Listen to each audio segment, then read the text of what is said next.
আসসালামু আলাইকুম। Hi guys, আশা করি সবাই ভালো আছেন।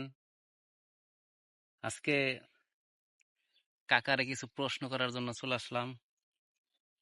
তো কাকা, কিরে গাদা? তোমার এত মন খারাপ থাকে কেন? আর গাদা কোষ না।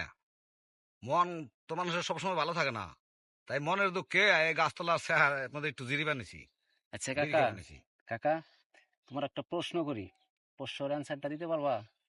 আমার এখন মন ভালো না, তুই আমার কি প্রশ্ন করবি এখন? আচ্ছা কাকা, তোমার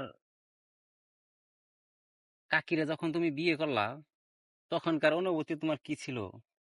আর দূর, তুই কি পুরান কথা মনে করে দেস? এগুলা তো অনেক দুঃখের কাহিনী। কাকা কি হয়েছিল? আমি যখন বিয়ে করলাম, হুম। আমি বিয়ে করবো না, হুম। কিন্তু আমার বাপে খালি বললো যে আমি কয়টা দিন একটু বাইসা থাকবো, হুম। তোদের ঘরের ছেলে সন্তান হবে, ওইগুলা নিয়ে একটু আমোদ ফুর্তি করে মরমু। হুম। এই জন্য আমি বিয়ে রাজি হইলাম, বিয়ে করলাম খুব শখ করে।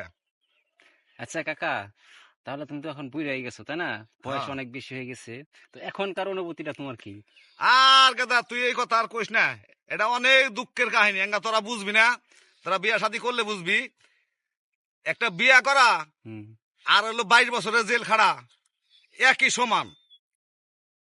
মানুষের বয়স যখন বাড়ি বেড়ে যায় তখন জেলখানা থাকা অনেক ভালো। সে দর্শকবৃন্দ, আপনারা কাকার জীবন কাহিনী শুনলেন। তো সবাই ভালো থাকবেন।